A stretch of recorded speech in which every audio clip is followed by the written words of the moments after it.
Erev Tov les Koulam, bonsoir à toutes et à tous, je suis infiniment heureux de vous retrouver en cette magnifique soirée que Dieu nous offre sur la terre. Oui, tous ensemble, ce soir, nous allons développer un sujet très important, la chute. Oui, parfois on chute, mais quand on tombe, il faut tout de suite se relever. Oui, c'est comme à cheval, quand on tombe, il faut tout de suite remonter à cheval pour pouvoir bien trouver le bon sentier, la bonne route et avoir une belle vie. C'est le sujet que nous allons développer dans quelques instants. Prenez place tranquillement. Je compte sur vos partages. Je compte sur vos likes et vos commentaires. Invitez vos amis. Ça va être sympathique, vous allez le voir. Et on va commencer, comme d'habitude, par une petite chanson, puisqu'il s'agit de s'incliner. Oui. Katonti mikol hachasadim umikol haemet asher asita et avdecha. Katonti mikol hachasadim umikol haemet asher asita et avdecha. Katonti mikol hachasadim umikol haemet asher asita et avdecha. Katonti mikol hachasadim umikol haemet asher asita et avdecha. כי במקרי עברתי את הירדן, אתה הייתי לשתי מחנות. הצילני נא, הצילני נא, הצילני נא. כי במקרי עברתי את הירדן, אתה הייתי לשתי מחנות. הצילני נא, הצילני נא. Atzileni na. Katonti mikol hachasadim umikol haemet asher asita et avdecha. Katonti mikol hachasadim umikol haemet asher asita et avdecha. כי במקרי עברתי את הירדן, אתה הייתי לשתי מחנות. הצילני נא, הצילני נא, הצילני נא. כי במקרי עברתי את הירדן, אתה הייתי לשתי מחנות. הצילני נא, הצילני נא, הצילני נא.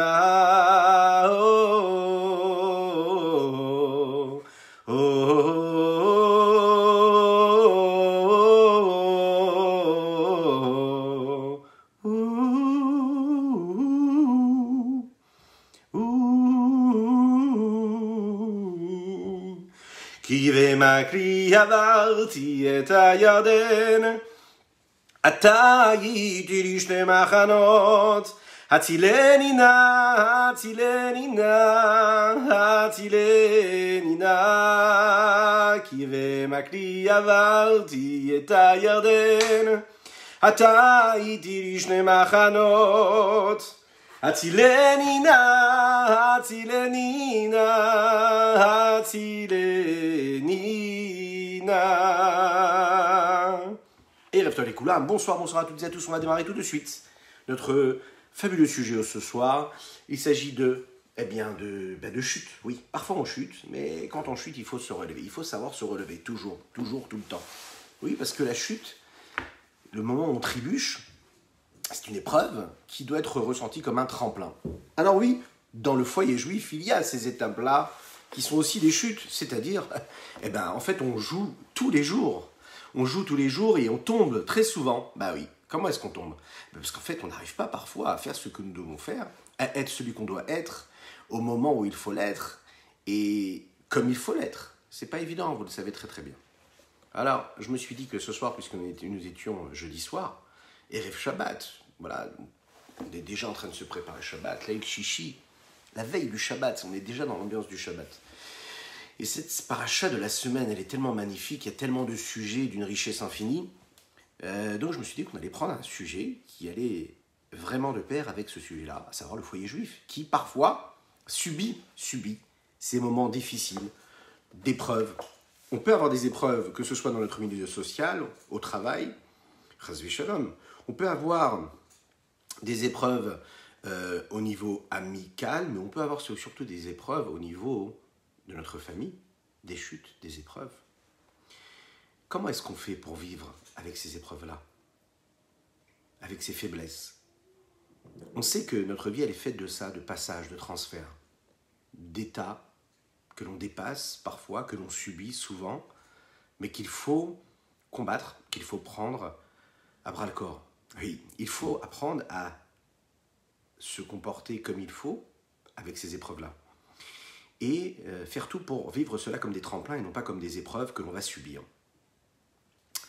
Et ça commence très très tôt, vous savez, quand on est déjà tout jeune, on passe de la maternelle aux premières classes, et puis après on grandit de classe en classe, c'est pas évident, les professeurs deviennent de plus en plus difficiles, moins souriants, souvent, ça devient plus compliqué. On passe ensuite du niveau des études au niveau du travail, le monde du travail, on grandit, on se retrouve dans le marché du travail, il faut apprendre à vivre, apprendre à se comporter, apprendre à subir, chacune et chacun. On oublie souvent qu'en réalité, la vie, ça n'est pas de courir plus vite que les autres, courir avant les autres, mais c'est de courir avec les autres.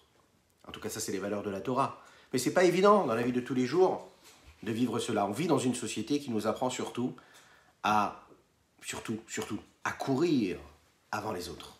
Et puis, ceux qui ne courent pas aussi vite vont tout faire pour en fait courir aussi vite que celui qui court vite. Et puis ça va être ça donc la vie en fait, cette concurrence effrénée. Non, non. La vie d'un juif, c'est une vie qui est basée sur des valeurs, et la vie sur des valeurs, ça n'est pas de courir après celui qui réussit, ça n'est pas d'être celui qui réussit plus que les autres, non, pas du tout. La vie d'un juif, c'est de réussir avec les autres, main dans la main, se tenir les mains dans la main, comme ça, et avancer vers notre but. Le problème, c'est que quand on vit toutes ces épreuves-là, quand on subit ce monde-là, où cette ambition effrénée d'être celui qui est devant, ou d'être celui qui suit celui qui est devant, on est très rarement heureux, véritablement heureux profondément. L'homme commence à être heureux, nous allons le voir ici, c'est ce qui se passe quand il comprend qu'en réalité, le fait de vivre toutes ces étapes de la vie, le fait de quitter l'enfance pour passer à l'âge adulte, le fait de passer à l'âge adulte pour passer à l'âge où on se marie, on construit son foyer, le fait de passer cet âge-là où on se marie, on construit et qu'on se retrouve avec notre épouse ou notre époux et qu'on est confronté à cette réalité-là, une réalité vraie, réelle, on va essayer de comprendre comment en réalité, parfois, toutes ces expériences font qu'on peut avoir aussi des chutes, des faiblesses. On peut faire des erreurs terribles, des erreurs moins terribles, des erreurs psychologiques. On peut faire des bêtises personnelles, ça peut être grave, mais moins grave. Mais parfois, ça ne se voit pas. Parfois, ça n'est pas un acte concret qui est négatif, qui crée vraiment la crise dans le couple. Mais parfois, c'est quelque chose qui est beaucoup plus intérieur, mais qui en réalité fait des dégâts considérables dans la vie du couple. On va le voir qu'en réalité, parmi toutes ces épreuves-là et ces chutes véritables, ces états de crise spirituelle dans lesquels un homme peut se retrouver, eh bien, on va essayer de comprendre de quoi sont faits ces moments et ces chutes, ces moments où l'on tombe, et quel est le chemin qui nous est tracé par la Torah et qui nous est donné en cadeau pour pouvoir se comporter et trouver des solutions qui nous permettent de se sortir de ces situations-là.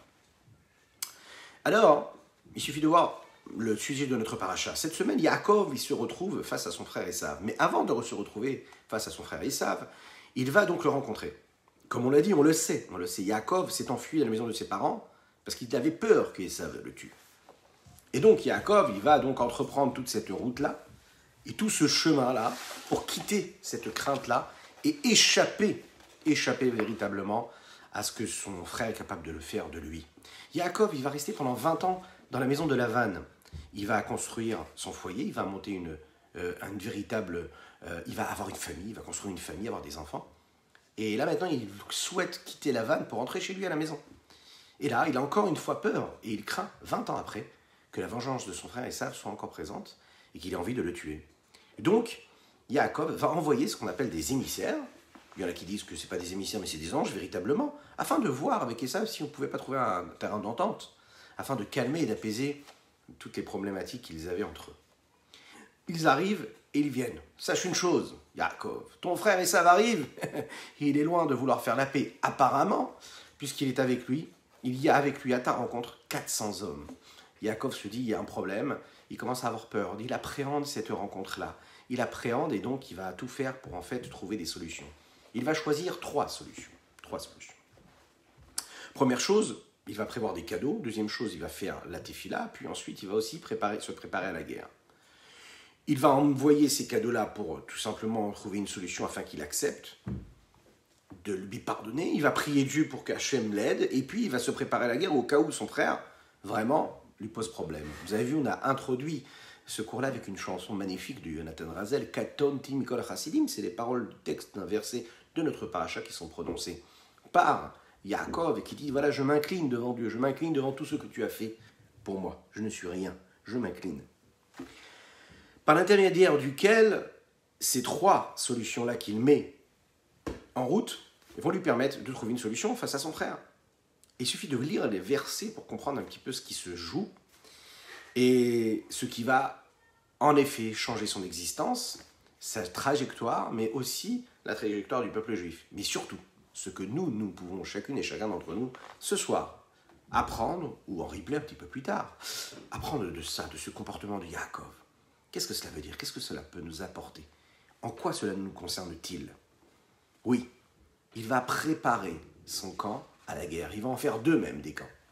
Qu'est-ce que ça veut dire chez nous? Et est-ce que nous aussi, nous devons parfois se préparer à la guerre, au combat? Et comment on peut se préparer au combat? Et est-ce qu'il faut donc se préparer au combat parfois dans la vie?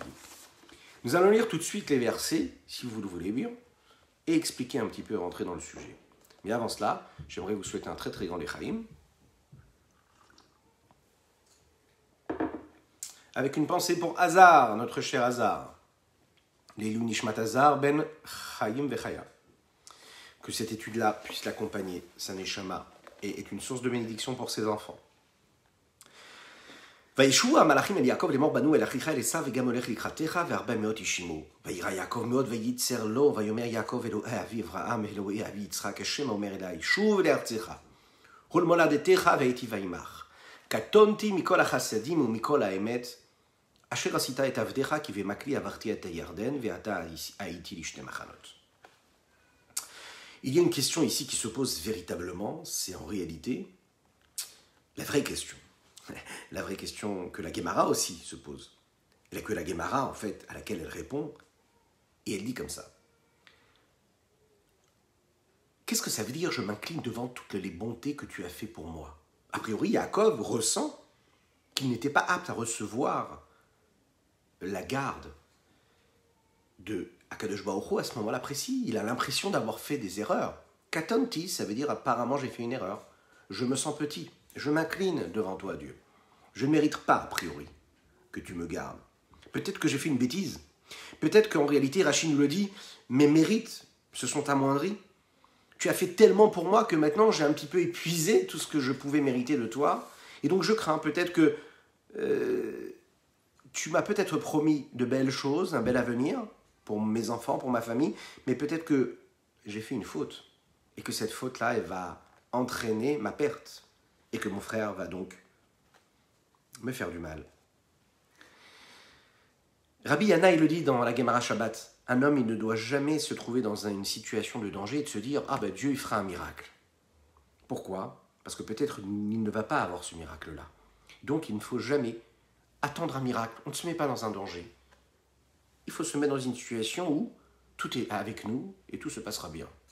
Le miracle, on ne doit pas compter dessus. Le miracle, il viendra s'il doit venir. Mais on ne doit pas se mettre dans une situation de danger. C'est la Gemara Shabbat qui le dit.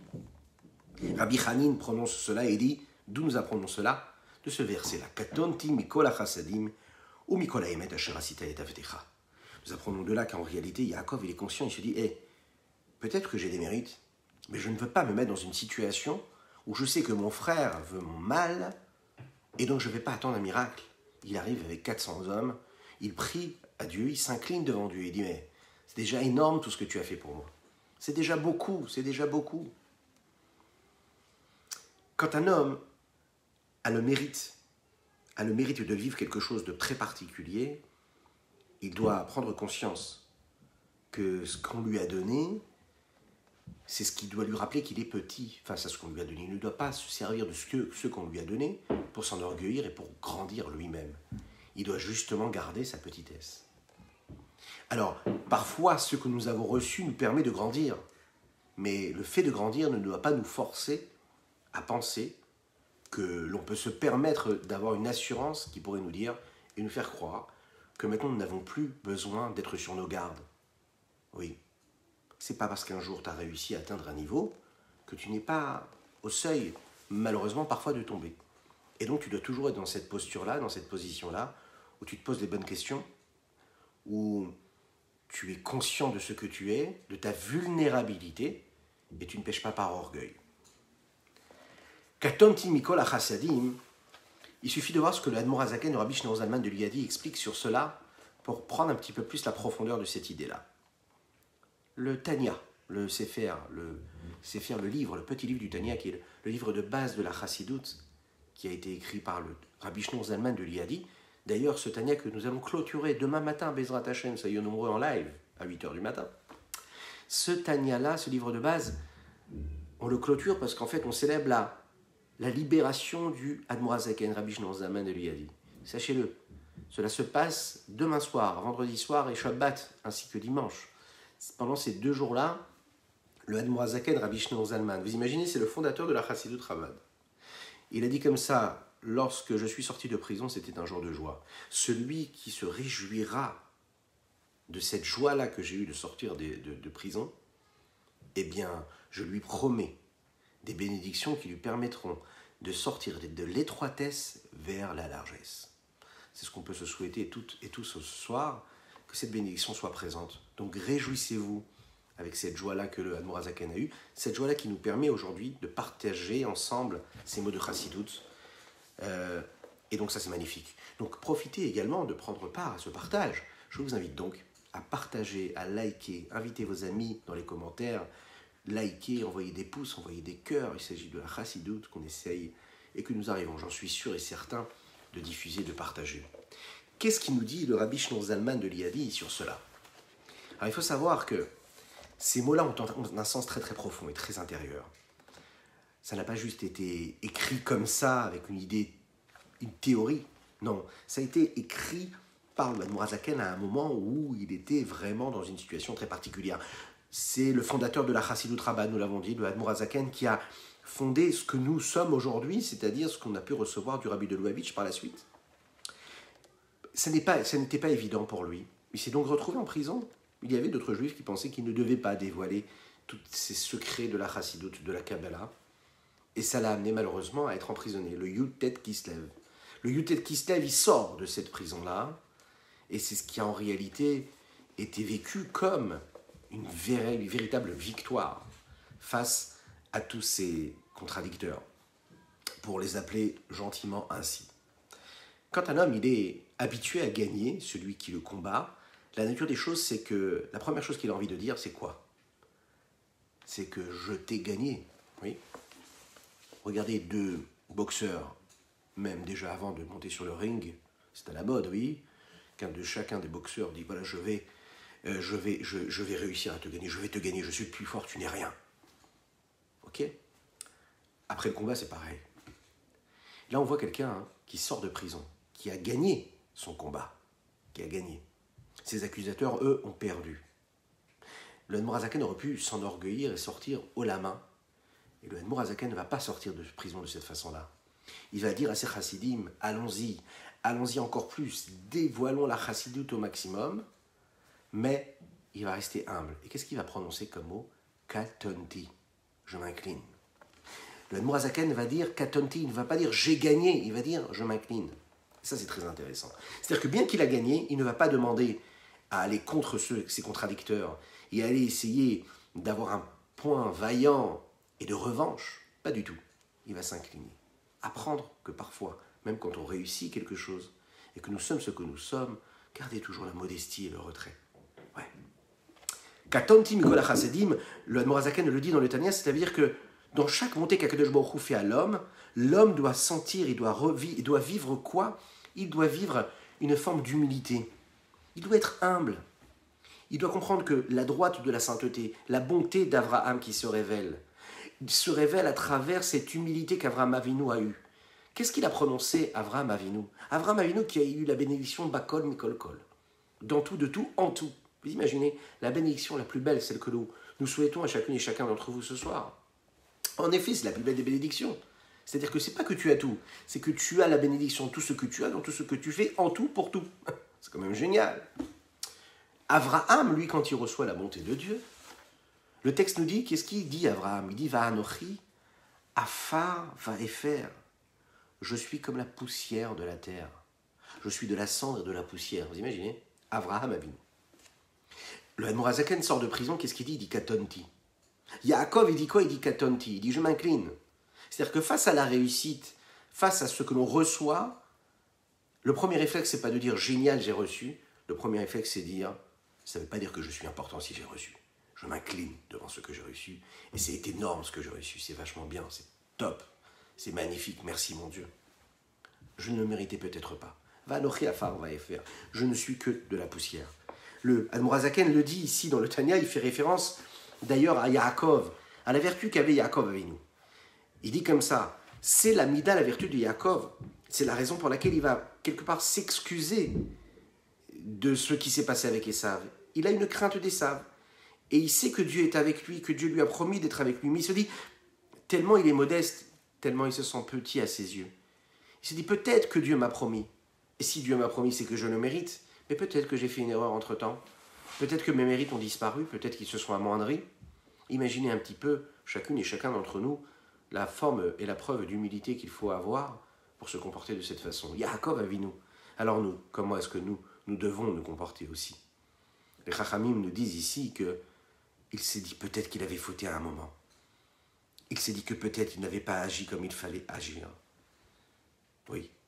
L'inverse, c'est le chesed que Ishmaël avait, la bonté d'Ishmaël. Ishmaël aussi avait le chesed de son père. Mais Ishmaël, c'était le chesed de l'Eumadze. C'était la bonté de l'autre côté, des sources de l'impureté, des forces, de tout ce qui est négatif, qui est l'inverse de la sainteté.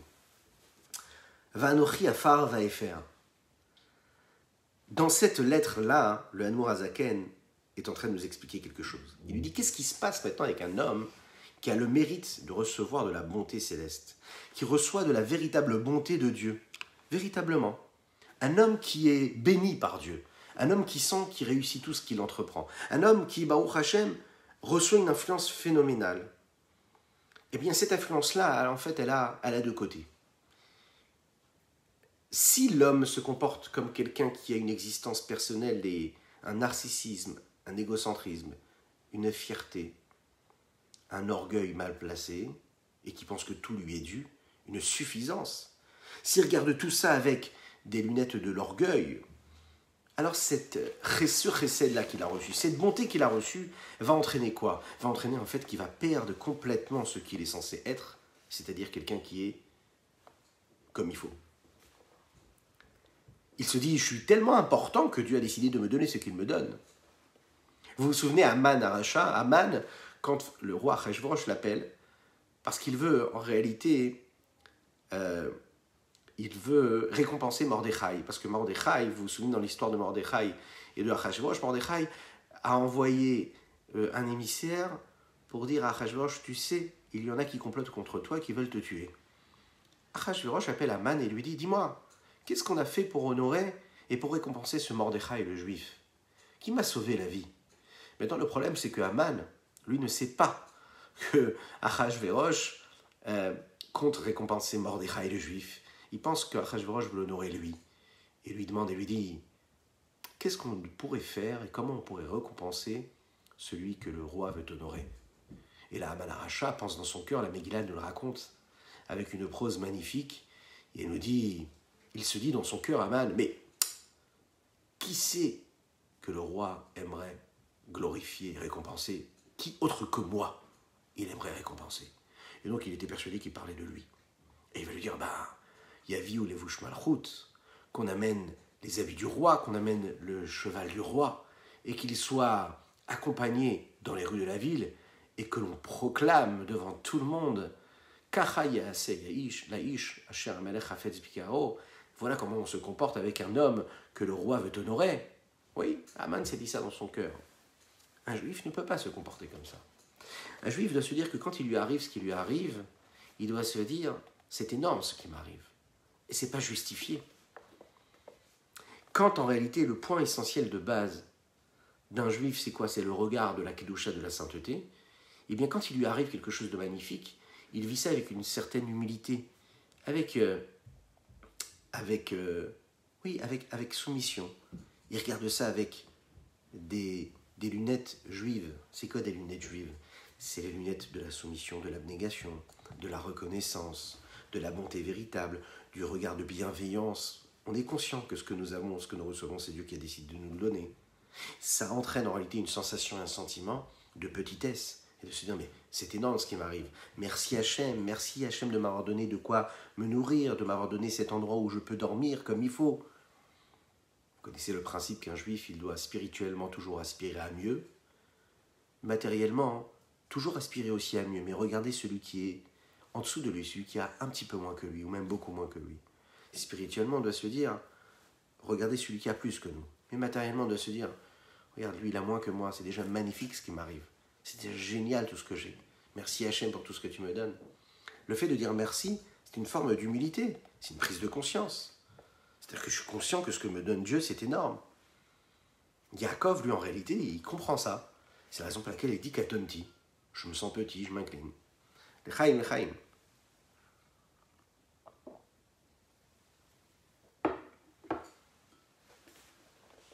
Vous connaissez cette histoire-là?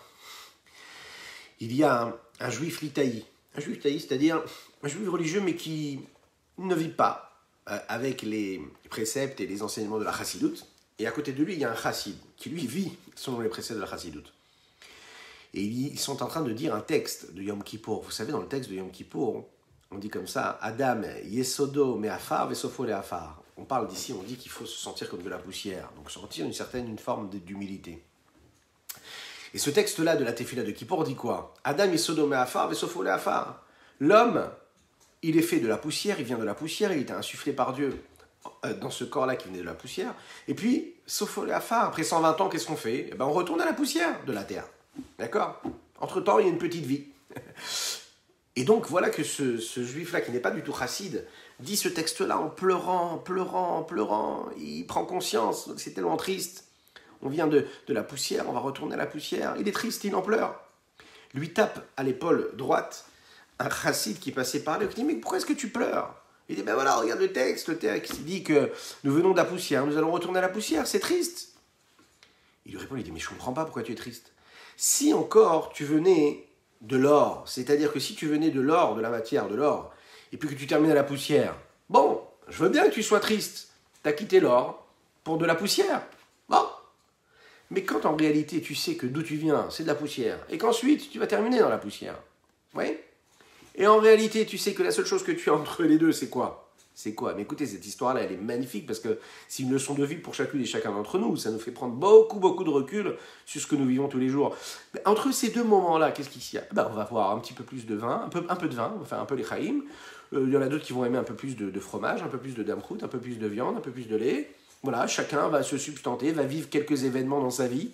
Mais en réalité, de là à là, qu'est-ce qu'il y a? Une petite vie en réalité. Donc à quoi bon être triste et se faire du souci pendant cette existence? C'est un petit mot d'esprit, cette petite anecdote qui veut nous rappeler qu'en réalité, oui, en effet, on vient de la poussière, et puis la fin de la vie d'un homme, c'est qu'il retourne à la poussière, jusqu'à Mashiach, où là tout le monde se lève. Mais l'idée, c'est quoi?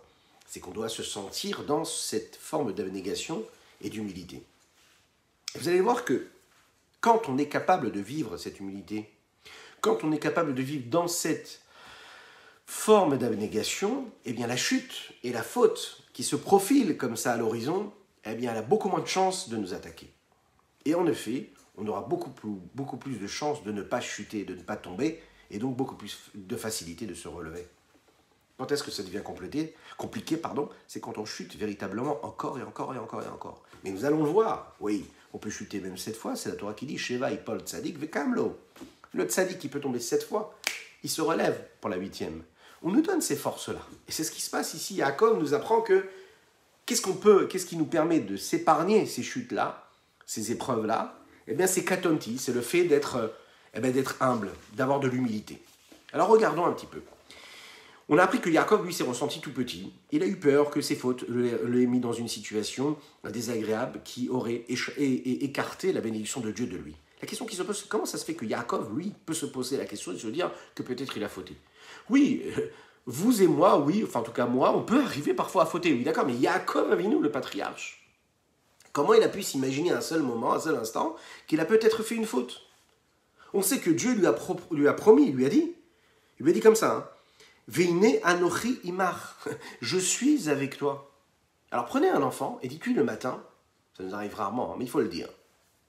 Dites-lui avant de partir, tu sais mon fils, je suis avec toi. Il passe Baruch Hashem une super journée. Oui ou non, vous êtes d'accord ou pas? Dites-le dans les commentaires, participez, dites-moi ce que vous en pensez. Likez, commentez, avec plaisir, oui. Qu'est-ce que vous en pensez? Si on dit à un enfant, avant qu'il parte à l'école, on lui dit, tu sais, je suis avec toi. Eh bien, on lui a donné une dose de confiance phénoménale pour toute sa journée. Voilà qu'Akadosh Baruch Hu prend Yaakov par les épaules et lui dit, tu sais, Anochi Imach, je suis avec toi. Alors, Yaakov, Yaakov lui dit, je suis avec toi. D'accord, donc s'il est avec moi, ça veut dire que Dieu il m'aime. Ça veut dire que Dieu il va me sauver. Ça veut dire que Dieu ne va jamais me laisser. Il ne va jamais m'abandonner. Et ce Yaakov qui reçoit ces promesses de Dieu, ce même Yaakov, lui, dit quoi? Peut-être que j'ai fait une faute. Au point d'avoir peur d'un homme. Vous imaginez un petit peu. La réponse, elle se trouve en réalité dans l'explication chassidique qui approfondit l'idée même de katonti, de l'humilité. Et quand en réalité, on comprend qu'un homme qui monte de niveau en niveau, eh bien, quand on passe d'une étape à une autre, il y a toujours une petite chute.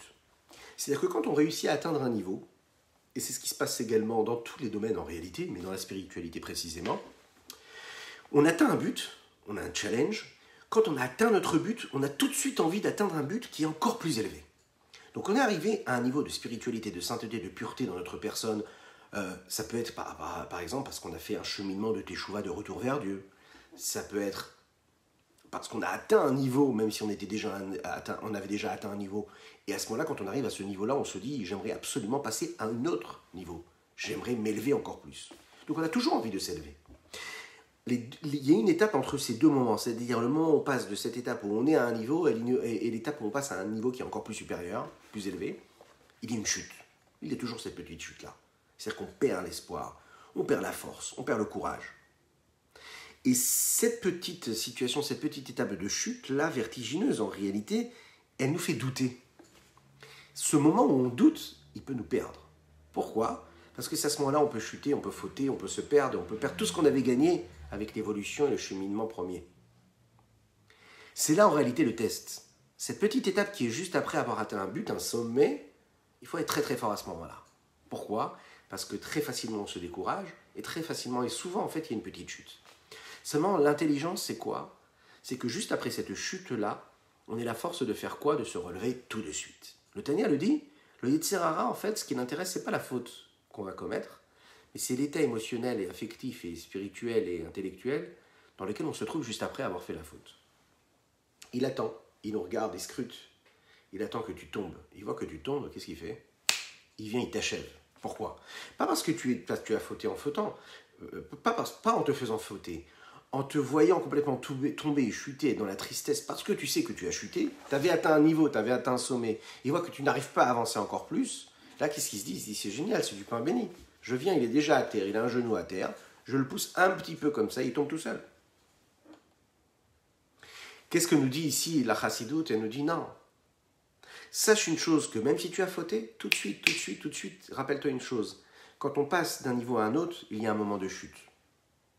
Et ce moment de chute-là sert tant pourquoi? Pour tout de suite remonter sur le cheval. Tout de suite remonter, tout de suite repartir à l'attaque. Pourquoi? Parce que sinon, à ce moment-là, tu laisses le Yetzer Hara faire ce qu'il a à faire. Il fait son job, il t'attendait là. Cette petite étape, en réalité, c'est celle qui est entre les deux.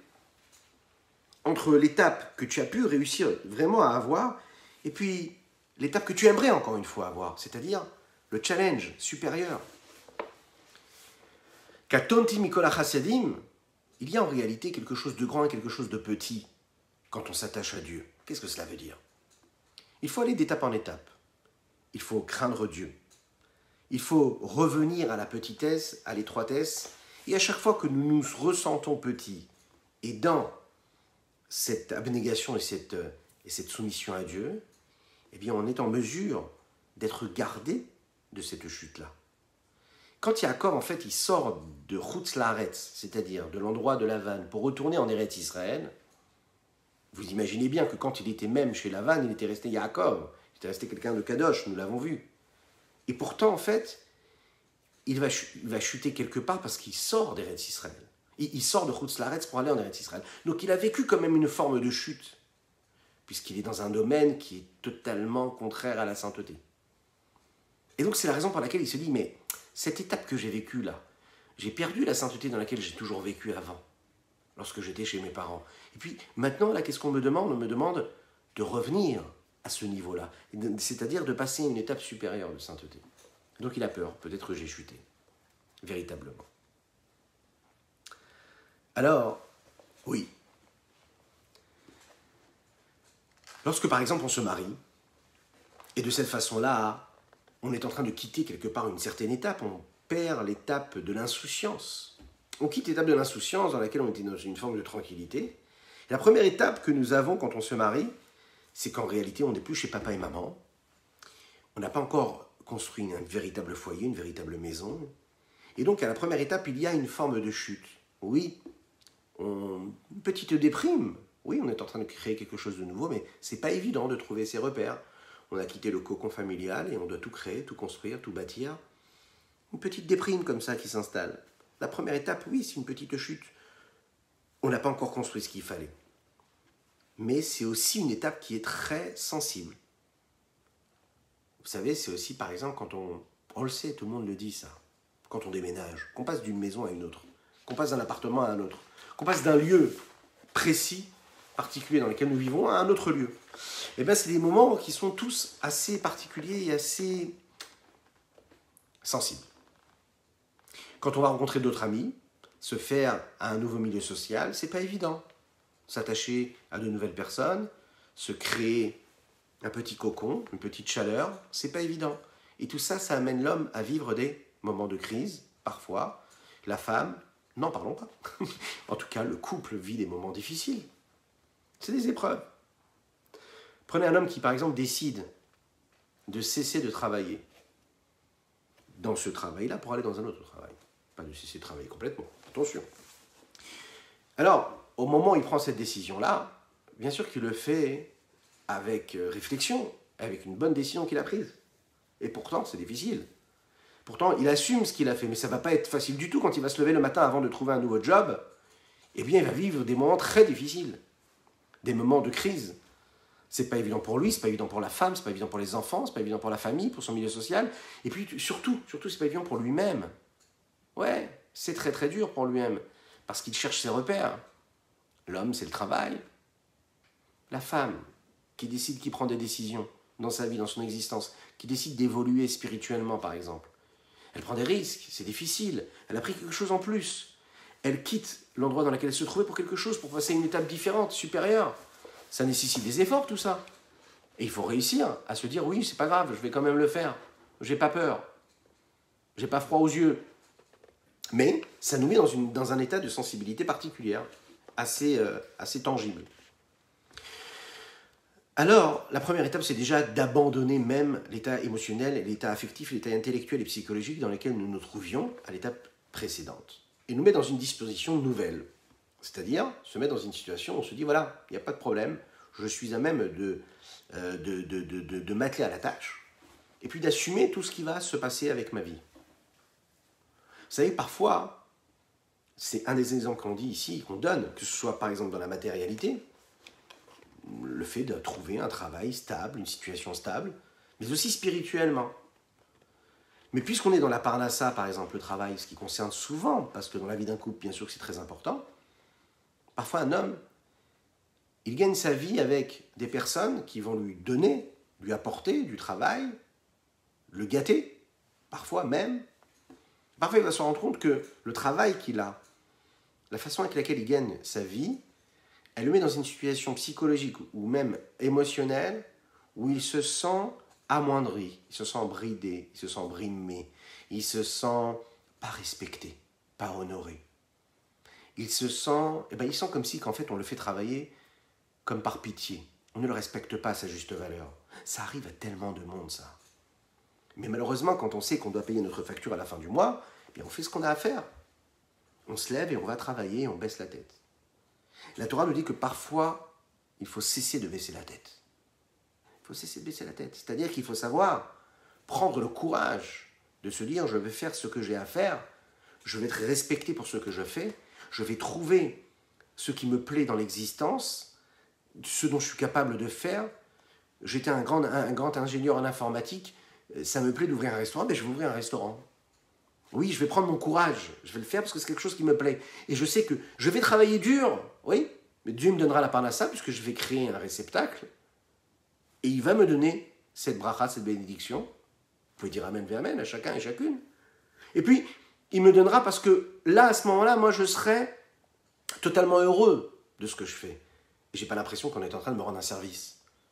Je n'ai pas l'impression qu'on est en train de faire l'aumône. Il y en a qui travaillent, qui ressentent ça. Comme si on avait pitié d'eux. Ça arrive, oui ou non? Oui. On a parfois cette sensation, oui ou non? On a cette sensation. Vous êtes d'accord avec moi? Les Chaim. Un homme qui se lève et qui doit aller travailler, il doit savoir qu'il se lève et qu'il est respecté dans ce qu'il fait. S'il se sent complètement brimé et pas respecté, pas honoré, peu importe le métier. Peu importe le métier, il n'y a pas de métier qui soit pas noble. Tous les métiers sont nobles. Mais en nous-mêmes, nous devons nous sentir nous-mêmes respectés. C'est l'approche que nous avons des choses qui changent tout. Si tu ne t'en sens pas respecté dans ce que tu es en train de faire, tu vas à ta perte. C'est pas la quantité, c'est pas le nombre d'euros qu'il y aura à la fin du mois qui va te rendre heureux. Ce qui va te rendre heureux, c'est en réalité de faire en sorte que tu auras la capacité, la possibilité de dire non au moment où tu as envie de dire non, parce que tu sais qu'au moment où tu dis non, tu es en train de prendre les forces pour ensuite dire oui, quand il faudra, et pour celui qu'il faudra. Il faut savoir dire non à un moment, et arrêter de subir. Pourquoi c'est important de comprendre cela de Yaakov, et pourquoi c'est important dans le matériel comme dans le spirituel? Parce que quand on est capable de dire non à un moment, on se met dans une situation, dans une posture de force. Et quelqu'un qui est dans une posture de force, de conviction, de bonheur réel, d'harmonie avec lui-même, quelqu'un qui n'est pas en train de se ressentir qu'il subit une situation, eh bien la faute, la crise, la dépression, la chute, elle s'écarte de lui. Quand est-ce qu'il est vulnérable? Quand il est complètement l'inverse de ça. Quand il subit sa situation. Quand il subit sa situation, alors qu'est-ce qui se passe? Eh bien, la chute, elle est tout près de lui. Il tombe très rapidement parce qu'en fait, il est très fragile. Un homme, une femme, on ne peut pas se permettre, un juif ne peut pas se permettre d'être dans un état de fragilité. On doit se sortir de cet état de fragilité pour être dans un état de force. Alors vous allez me dire, oui, vaste programme. Oui, mais la Torah nous aide pour cela. Déjà, il faut savoir qu'il faut se mettre dans une situation où on se dit, je ne me mets pas dans cette situation. La meilleure façon, comme disait le rabbi, d'éviter une mauvaise situation, c'est de ne pas se mettre dans une mauvaise situation. Donc, ne te mets pas dans une posture où tu es faible, et tu verras que tu ne tomberas pas. Mets-toi dans des situations de sainteté, de pureté, et tu verras que tu ne tomberas pas. Oui, c'est à toi de choisir. Oui, c'est dans nos mains.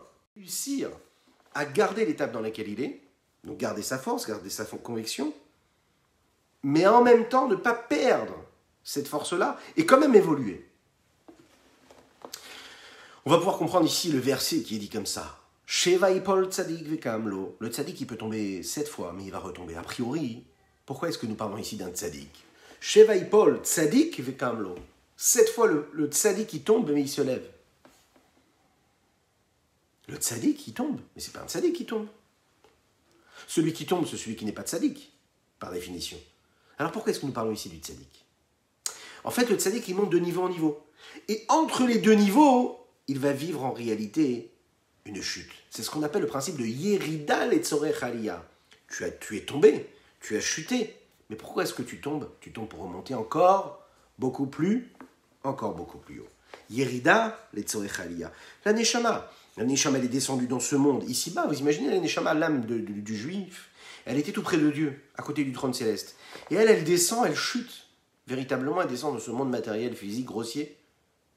Pourquoi est-ce qu'elle descend ici? Elle descend ici pour se comporter comme il faut dans ce monde-là, servir Dieu comme il faut, arriver au niveau le plus élevé quand elle quitte cet endroit-là, matériel, physique, cet exil-là. Donc la chute est nécessaire, la descente est nécessaire. C'est un petit peu ce qui se passe aussi dans l'exil que nous vivons. On vit un exil. L'exil, c'est quoi? Un exil. L'exil, c'est qu'en fait, on était à un niveau très très élevé où la Shrina, le reflet de Dieu, qui réside ici-bas sur terre, est en exil. Lorsqu'on réussit à accomplir ce que nous devons accomplir, c'est-à-dire tout simplement de raffiner, de transformer, d'élever tout ce qui est grossier, tout ce qui est matériel, eh bien, on fait quoi? On fait remonter cette neshama. Cette neshama, on la fait rentrer très très très haut, on la fait remonter très très très haut. C'est le problème, c'est ce petit passage-là, ce transfert d'un état à un autre, qui lui est compliqué, en fait qui est assez fragile. Et il faut être très très très très très concentré entre ce passage-là et l'autre. Ouais. La neshama, elle descend, et la seule chose qu'elle demande, c'est de remonter. Mais pendant qu'elle descend pour... Comme ça.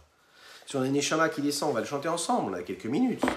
הנשמה יורדת בתוך הגוף וצועקת אוי אוי אוי וצועקת אוי אוי אוי ירידתו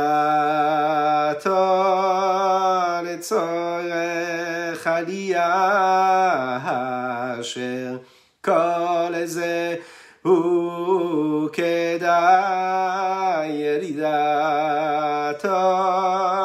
לצורך עלייה אשר כל זה הוא כדאי ירידתה לצורך עלייה אשר כל זה וכדאי ירידתו לצורך עלייה אשר כל זה וכדאי. C'est un bon nigun Chabad, qui est mis sur des mots qui proviennent du Tanya Kadisha, le saint Tanya de notre cher maître, le Admor HaZaken Rabbi Shlomo Zalman de Liadi. Il dit quoi, ce nigun? Les mots sont comme ça. Neshama yoredet le Torah gouf. La Neshama, elle descend dans ce corps, dans le corps. Vetsoeket, elle crie. Elle dit oi oi oi. Elle se plaint. Mais qu'est-ce que je fais là?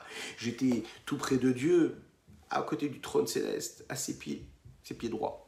Son pied droit. Et puis là, je me retrouve dans un monde matériel, dans un corps matériel, qui n'a que des pulsions, des passions, des envies, des désirs. Qu'est-ce que je fais là? L'âme, elle pleure. Et qu'est-ce qu'on lui répond? Yeridato letzorech aliyah. Asher kol ze ou kedai. Toute cette chute-là, c'est pour qu'après tu puisses remonter plus haut. Prenez un enfant qui est sur un tremplin. Prenez un enfant qui est sur un trampoline, voilà. Eh bien, plus il appuie avec ses pieds, et plus il s'envole. Pour pouvoir monter très haut, qu'est-ce qu'on fait? Eh bien, on prend de l'élan. Et donc on descend plus bas. Et plus on descend, plus on arrive à monter plus haut. Attention, ça ne veut pas dire qu'il faut chuter. On est déjà en bas, là. Ce qui veut dire que quoi? Que quand la Neshama, elle descend bas, elle va monter beaucoup plus haut ensuite. Asher kol ze ukedai, que tout ça vaut la peine. Tout ça en vaut la peine. Vous imaginez ce qu'il dit ici, le Tanya? Il ne faut pas croire que, oui, c'est difficile et ça n'en vaut pas la peine. On aurait dû rester auprès de Dieu. Non, tout ça, ça en vaut la peine. Dieu, il se nourrit de ça. Dieu, il se réjouit de ces moments de difficulté que nous avons qui nous permettent de monter encore plus haut. Maintenant, la question qui se pose, c'est est-ce que cette étape-là, vous voyez, de passage, qui nous permet de passer d'un niveau spirituel à un niveau beaucoup plus élevé, qui en réalité nous fait vivre cette chute-là, est-ce qu'elle est nécessaire, est-ce qu'elle est bonne ou pas? Ou est-ce que c'est une étape qu'on doit subir? Vous pouvez répondre. Est-ce que c'est bon ou pas? En attendant, on va développer. En réalité, oui, en effet, c'est une période qui est très sensible, avec un potentiel positif phénoménal. D'un côté, on ne doit pas avoir peur. Pourquoi? Parce qu'il faut tout faire pour arriver à une élévation, une évolution. Il faut grandir. Oui, il faut grandir. D'un autre côté, il faut faire très très attention, parce qu'on est dans une étape ou dans une forme d'instabilité. Et très facilement on peut tomber, très facilement on peut s'effondrer pendant ces situations-là. Oui. Alors, qu'est-ce qu'on fait? Yaakov, quand il est à Haran, en fait, il savait véritablement que c'était un endroit qui était difficile, et donc il avait mis en lui toutes sortes de barrières, des principes qui faisaient en sorte qu'il se disait non, ça, jamais je le ferai. Je suis un juif, je suis le fils de Yitzhak, le petit-fils de Abraham, je suis le père de la nation juive, du peuple juif, Dieu est avec moi, peu importe l'endroit dans lequel je vis, je respecte tout ce que Dieu me demande. Parfait. D'un autre côté, quand on est dans un endroit difficile, on peut être sur les gardes. D'ailleurs, c'est ce qui se passe malheureusement parfois avec les Juifs qui font leur aliyah et qui vont en Eretz Israël. Ils perdent complètement les armes qu'ils avaient aiguisées quand ils étaient en dehors d'Eretz Israël. Quand on est en dehors d'Eretz Israël, eh bien on garde, on a les armes, on sait comment se comporter, on sait ce qui est interdit, on sait ce qui est permis, on sait comment on doit se comporter. Quand on arrive en Eretz Israël, tout est beau, tout est gentil, tout est magnifique, il fait beau, il y a du soleil, on est dans la terre sainte. Bon, on se dit, ah non, les armes elles sont moins affûtées. On baisse les armes. Et là, on peut se perdre complètement, en fait. Pourquoi? Parce qu'on est dans ce passage-là, dans ce passage de transfert d'une étape à l'autre. Donc en réalité, quand on va arriver dans un endroit qui est saint, par exemple en Eretz Israël, on aura la possibilité ou de monter très très très haut, ou de chuter. Pourquoi? Parce que c'est une étape qui est très très très fébrile. On n'est ni là et ni là, ni dans le niveau qu'on était avant, ni au niveau supérieur. Et cet intermédiaire-là, ce moment intermédiaire, cette étape intermédiaire, elle est assez fragile. C'est la raison pour laquelle il faut à ce moment-là ne pas pécher par orgueil et savoir dire tout simplement « katonti ». Qu'est-ce que ça veut dire? Je vais dire « katonti ». Ça veut dire, je vais dire tout simplement « je m'incline ». Qui je suis, moi? Katonti mikola chassadim. Tout ce que Dieu a fait pour moi, c'est énorme. Je le remercie, je m'incline devant tout ce qu'il a fait pour moi. Alors, cette lettre-là de Katonti, qui fait référence à ce verset-là qui est dans cette paracha-là, fait aussi référence à cette lettre-là dont nous avons parlé, du Admorazaken, Rabbi Shlomo Zalman de Liadi, qui prononce cette lettre-là quand il est libéré. Oui. Cette lettre Katonti, le Admorazaken l'écrit quand il sort de prison de Pétersbourg. A priori, ça aurait été une situation et une occasion rêvée pour prouver à tout le monde qu'il avait gagné son combat, de sortir vainqueur, de sortir en sonnant les trompettes et de mépriser toutes les personnes qui étaient contre et à l'inverse de sa volonté à lui. Mais au contraire, non seulement il n'a pas utilisé ce moment-là où il sort de prison vainqueur pour mépriser les personnes qui étaient en face de lui, mais non, il va même faire très très attention à quoi? Surtout que mon cœur ne s'élève pas sur mes frères, surtout pas. Surtout de ne pas du tout m'enorgueillir ou être heureux ou fier. Je suis heureux de pouvoir sortir de prison, mais je ne suis pas heureux d'avoir gagné la guerre sur mes semblables. C'est pas utile. Tu as gagné le combat, c'est génial. Sois fier, mais pas en regardant ce que tu as gagné, ce que tu as combattu. Tu les ignores. Toi, tu gardes ton énergie. Pourquoi? Pour ce qui va te permettre d'évoluer. Mais qu'est-ce qui te permet d'avoir cette évolution-là si tu es dans un état de katonti? Et l'état de katonti, c'est quoi? C'est tout simplement une forme de soumission et d'abnégation. C'est une reconnaissance. On s'incline devant Dieu. Vous savez on sait que quand le Admorazakan était en prison à Pétersbourg, ça a donné, justement quand il est sorti, l'ouverture à une nouvelle façon d'étudier la chassidoute et de répandre et de diffuser la chassidoute, ce qui n'était pas le cas avant. À tel point que les chassidim ont l'habitude de décrire les périodes de la vie du Admorazaken comme celle qui était avant Pétersbourg, c'est une expression avant Pétersbourg, et celle qui était après Pétersbourg. Avant Pétersbourg, on vivait la chassidoute d'une certaine manière, après la sortie de prison, on la vivait d'une autre manière. La diffusion de la chassidoute qui se faisait avant que le Admorazaken entre en prison était minime, était restreinte. Lorsqu'il est sorti, ça a pris une ampleur phénoménale, avec une influence véritable partout et pour tous. On pourrait interpréter ça selon le thème qui a été abordé juste avant, à savoir la première grandeur et la deuxième grandeur. Ça veut dire quoi? C'est-à-dire que parfois on grandit et il y a la première évolution, okay? Première étape, où on grandit véritablement, où on touche quelque chose de particulier, on touche une forme de sainteté. Mais ce n'est pas vraiment ça l'étape. Là, quand on a atteint cette étape, on se dit, bah, c'est génial, voilà, j'ai évolué comme il fallait, je fais une belle teshuva, je fais ce qu'il faut, je garde le Shabbat, je mange kasher, etc. C'est génial. Et là, qu'est-ce qui se passe? On peut s'endormir complètement sur cette étape-là. Et vient, ici, la Chassidut, elle nous dit, sache une chose, que là, tu as atteint juste la première étape. C'est ce qu'on appelle la première grandeur, la première élévation, la première évolution. Va venir la deuxième, comme on pourrait dire la transformation de cet essai. Et cette transformation de l'essai, c'est un petit peu comme le rugbyman qui doit transformer l'essai, vous savez, ou le grand basketteur, si vous préférez. Le problème, c'est pas de réussir à marquer les premiers points, le problème, et surtout la réussite, c'est de marquer les 3 points juste après. Marquer les 3 points au basket, c'est très compliqué parce qu'il y a la pression de toutes les équipes, il y a la pression de tout le monde, tu es tout seul face au panier avec le ballon dans tes mains et le sort de l'équipe se joue. Là, il y a une véritable pression, mais pas la même pression qu'il y avait juste avant. Et pourtant, avant aussi, tu as marqué des points. Là, c'est spécial, parce que tu vas passer à une autre étape. Tu vas vraiment grandir. Tu vas grandir toi, mais tu vas faire grandir tous ceux qui sont avec toi. Le Admorazaken nous dit ici, avant Pétersbourg, c'est la première étape. On diffuse la Chassidut. Avant Pétersbourg, c'est un petit peu ce que nous avons tous dans notre existence quand on a l'impression d'avoir vécu une évolution. On a réussi à atteindre des buts qu'on s'était fixés. Et là, qu'est-ce qui se passe? Il y a un état de chute. Pourquoi? Parce qu'on a atteint quelque chose, on a mis les efforts qu'il fallait, et comme dans tout dans la vie, qu'est-ce qui se passe? On arrive, pour pouvoir évoluer plus, on sent qu'on n'a pas assez d'armes, on se sent fragilisé, on se sent fatigué, on a tout donné, on n'a plus de force. Et puis il y a le doute qui s'installe, la remise en question. Et puis cet état-là, il est très dangereux, parce que justement, c'est là où on va pouvoir chuter et tomber même 7 fois. Et là, on doit se rappeler que le tzaddik, lui aussi, tombe 7 fois, mais il se lève à la 8e fois. Là, on doit se rappeler qu'à ce moment-là, des 7 fois, oui, il faut tout de suite se dire qu'attenti, je m'incline complètement. J'ai réussi à atteindre un but, je m'incline.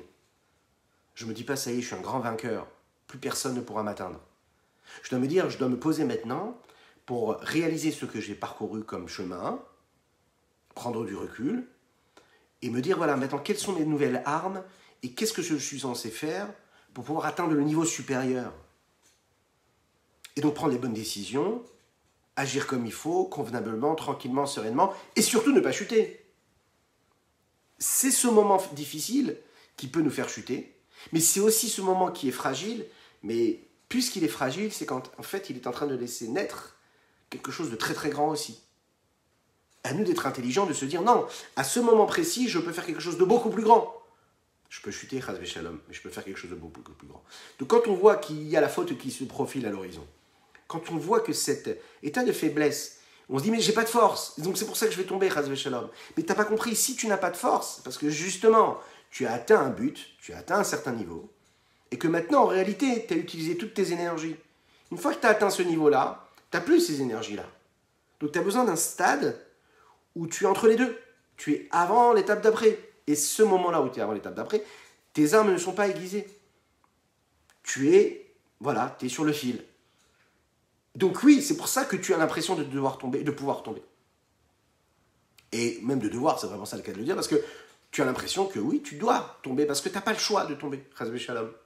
Et là, on te dit, non, à ce moment précis, sache que tu dois te dire que c'est normal que tu sois dans cet état de doute, de questionnement, de tristesse, de remise en question, de recul, de tout ce que tu veux.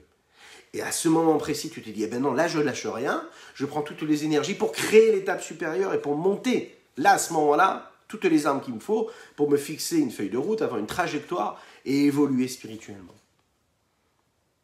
Et là, le Yetzirah, il n'a même plus droit au chapitre, en fait. C'est ce qui va se passer quand il sort de prison. Le Admorazaken, il sort de prison, en réalité, on passe à l'autre étape. L'étape où, en réalité, il n'y a plus personne qui peut nous faire du mal maintenant. En fait, ça a entraîné quoi? Que le Admorazaken, il a repris encore plus de confiance. Et il s'est dit, je ne vais pas prendre cette énergie pour briser et pour montrer ma force et mes muscles, entre guillemets, à mon ennemi. Non, je vais garder cette énergie-là pour continuer encore plus ce que je faisais avant. Yaakov, entre une montée et une autre, le rabbi de Lubavitch l'explique dans le Likutei Sichot, c'est une situation en réalité qu'il vit dans une forme de katonti. Et c'est pareil avec le Admorazaken. Ils vivent ça avec une forme d'humilité. Quand on réfléchit véritablement, par exemple, allez, l'analogie qui est donnée ici par l'idée qui est donnée ici par le Rabbi de Lubavitch, l'Echaim. Et on va terminer avec cette idée-là. Quand on réfléchit, prenez par exemple l'olive. Vous aimez l'olive? Oui. Bon. Alors, ce qui est bon dans l'olive, c'est quand elle est bonne. Alors, quand elle est verte et qu'elle est bien épaisse, remplie, et qu'elle est croquante, vous êtes d'accord, ferme, c'est magnifique. L'Echaim velivracha. Elle peut être aussi, des olives noires aussi, c'est bon. Ça a un goût comme ça, un petit peu amer, mais c'est assez fort. Et puis, il y a l'huile d'olive. Ah, l'huile d'olive, ça, c'est magnifique. Une bonne huile d'olive qui vient d'Eretz Israël. Oui, une belle huile d'olive. Du Galil, par exemple. Pourquoi je parle des olives? C'est ici une analogie qui est donnée, en réalité, dans ces textes de Chassidoute. Quand on réfléchit, par exemple, à l'olive. Alors, il y a deux façons d'utiliser l'olive. On peut utiliser l'olive en la mangeant, tout simplement, avec le noyau à l'intérieur. C'est plus sympathique. Et parfois, on peut utiliser l'olive et en faire de l'huile d'olive. Et quand on réussit à faire sortir l'huile d'olive, c'est quand on a réussi à concasser, à écraser cette olive-là. Entre le moment où on a réussi à en faire de l'huile d'olive et le moment où l'olive c'était une olive avant d'être concassée, il y a un stade intermédiaire. Et ce stade intermédiaire, en réalité, c'est le moment où l'olive est, vous savez, est entre les mains du pressoir. Imaginez comme ça, de pierres énormes, à l'ancienne, qui écrase et qui concasse une petite olive, la pauvre. Donc avant qu'elle soit concassée, elle est magnifique. Elle a toute sa valeur, toute sa splendeur. Elle a sa beauté, sa couleur, son jus, enfin ce que vous voulez, son goût. Et puis, ensuite, elle va donner de l'huile. Mais en attendant, on a quoi? On a cette situation intermédiaire. Et là, elle est quoi? Concassée. Elle est entre les pierres. Là. Et là, c'est terrible. Sa situation est vraiment terrible. Ce moment précis, en réalité, on peut ni la manger ni la boire. On ne peut pas la manger, mais aussi on ne peut pas encore en faire de l'huile d'olive parce que ce n'est pas encore concassé. Donc, elle n'est pas utile. Donc, en fait, cette olive-là est en train de vivre cet intermédiaire, c'est-à-dire le moment où on la concasse, c'est ça le degré de katonti. Le moment où elle est écrasée, c'est ce que nous demande à chacune et chacun. Il faut apprendre à s'écraser. C'est-à-dire être dans un état d'abnégation. Cette étape-là qui te permettra de passer à l'étape supérieure, apprends à rester de côté, apprends à te mettre en retrait. N'aie pas peur, ça va venir. Ton temps va arriver, ton moment va arriver, n'aie pas peur. Ne crois pas que ça doit arriver tout de suite. Attends, là tu étais une olive, puis tu deviendras du jus. Il y a une période entre le moment où tu es une olive et le moment où tu es du jus qui est difficile à vivre. Oui, parce que tu ne sais pas ce que tu es, c'est encore plus compliqué que tout, c'est que tu es entre deux énormes pierres qui sont là, et qui veulent te concasser. C'est les pierres de la vie. Nos semblables, nos amis, nos familles, parfois. Voilà, ces moments-là, si toi, en réalité, tu n'es pas conscient que bientôt tu vas donner du jus magnifique et une magnifique huile, première pression à froid, eh bien, qu'est-ce qui va se passer? Tu risques de tomber, tu risques de chuter, parce qu'en réalité, tu vas dire, mais je suis personne, je suis quoi? Je suis ni une olive, ni de l'huile d'olive, je suis rien. Eh bien, sache que cette période, je le répète, vous avez vu, je me suis répété, il faut vraiment intégrer l'idée. Intégrer cette idée-là, véritablement.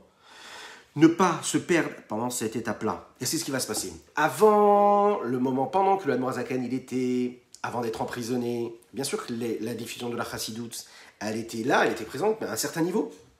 Quand il est sorti de cette prison-là, qu'il a vécu cette chute-là, si on peut l'appeler ainsi, cette étape un peu difficile, avec une belle réfoua shelema pour Rachel Shalva Bat Sarah. Rachel Shalva Bat Sarah, une belle réfoua shelema Bezrat Hashem.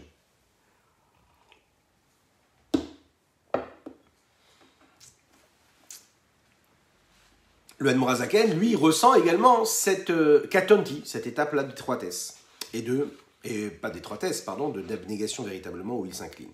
On voit ici le potentiel, et on voit aussi tout ce qu'il y a de magnifique et l'occasion rêvée qu'il y a qui se cache dans cette chute-là, dans cette épreuve-là, et dans ces moments où malheureusement on tombe. Et en fait, il faut comprendre qu'en réalité, cette situation-là, avant que tout s'effondre, avant que tout disparaît, avant de passer à l'étape supérieure, avant de passer à l'étape où on va tout construire, il faut savoir qu'on arrive toujours à un moment où on doit se remettre en question. La question c'est maintenant, qu'est-ce que nous voulons nous-mêmes, nous. Qu'est-ce qu'on veut faire de cette étape-là? Est-ce qu'on veut chuter ou est-ce qu'on veut la transformer et faire en sorte qu'on soit tous de l'huile d'olive? Voilà, moi je vous souhaite une super soirée, une excellente soirée. Vous savez qu'on se retrouve, Bezrat Hashem, dans moins d'une heure. À 23 heures pour les courageux, nous allons étudier justement un texte du Torah Or. Le Torah Or, c'est... Vous avez le Tanya. Oui, le Tanya, c'est ce qu'on appelle la Torah Shebirtav, la Torah écrite de la Chassidut du Admor Hazaken. Et puis nous avons le Torah Or. Torah Or, c'est la Parasha Chassidite. Parasha chassidique, d'après la Kabbalah, d'après le Zohar, d'après la Chassidut, véritablement, on apprend plein de choses. Alors moi, je vous conseille de venir. Bezrat Hashem, c'est très bientôt, dans moins d'une heure, à 23 heures, avec l'aide d'Hachem et sa force et l'énergie qu'il nous donnera, on développera le Torah Or de la Parashat Veishlar, que Dieu vous bénisse et qu'il vous protège, qu'il vous inonde de bénédictions et que l'on puisse toujours être celui qui se relève et faire partie de ceux qui ne tombent jamais, même pas une fois, et donc pas 7, et celui qui tombe jusqu'à 7, qui sache toujours, qui pourra toujours se relever. Sheva Ipol Tzadik, Vekam Lo. Que Dieu vous bénisse. Shabbat Shalom. Sinon, on se voit demain à 8h, pour ceux qui ne seront pas là à 23h. Que Dieu vous bénisse. Et puis, on termine avec une chanson. Vahani eftar bach, vahani eftar bach, vahani eftar bach, vahani eftar bach, vahani eftar bach, vahani eftar bach, vahani eftar bach, eftar bach, ay ay ay, vahani eftar bach. Vahani eftar bach, vahani eftar bach, vahani eftar bach, vahani eftar bach, vahani eftar bach, vahani eftar bach, eftar bach.